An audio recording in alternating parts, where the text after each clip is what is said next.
මම තියෙන අද මම හසින් බබාගේ නර්සරි එකට යවන්න හදන කෑම එක. මම ඒකට කලින් දවස් තමයි ලෑස්ති වුණේ. මොකද මම හිතුවා බිම්මල් ටිකක් බෙදලා යවන්නම් කියලා. ඊට පස්සේ ඒකින්ද මම බිම්මල් තීරු වලට ඉරලා ඒකට උණු වතුර ටිකක් දාලා ටිකක් වෙලා තියෙන්නරලා ඒක මිරිකලා තමයි ගන්නෙ. එතකොට මේ තියෙන්නේ මම බැටර් එකක් හදාගන්න පාවිච්චි කරන පාන් පිටි එක. මම ඒකට මිරිස් කුඩු ටිකකුයි ලුණු ටිකකුයි දාලා ඒක බැටර් එකක් විදිහට හදාගත්තා. ඊට පස්සේ මම කරන්නේ බිම්මල් තීරුවක් අරගෙන ඒක කෝන් ෆ්ලයි එකේ ගාලා ඊට පස්සේ ඒක බැටර් එකේ දවටලා ඊට පස්සේ මම ළඟද තිබුණ ඕට්ස් මම ඕට්ස් වල දවටනවා.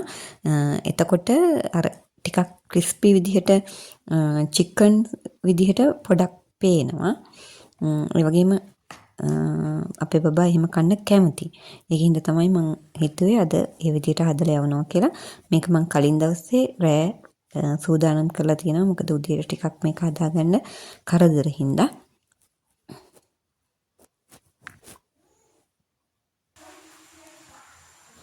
දැන් මේ මම කරන්නේ මේක ටිකක් ගැඹුරු තෙලේ බෙදගන්න එක.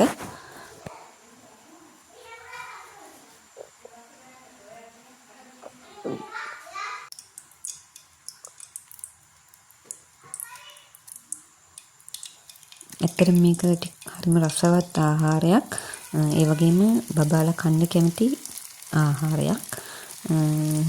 මේක ගැඹුරු තෙලේ බෙදලා ගත්තාට පස්සේ හරිම ක්‍රිස්පියට තියෙනවා. එතකොට බබාලා ඒක කන්න කැමති.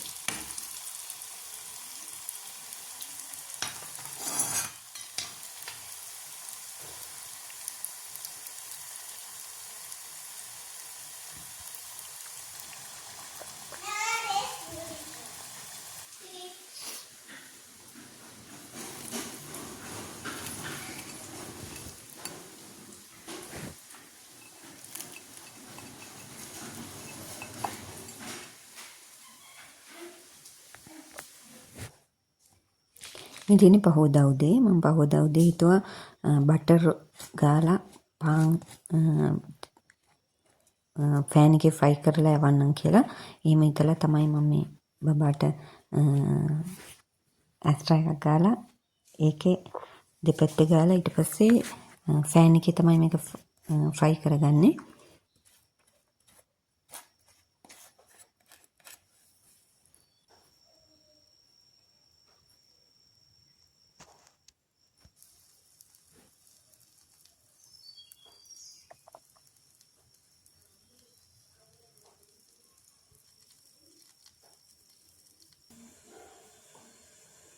අද මේ මම හසින් බබාට හදන කෑම එක.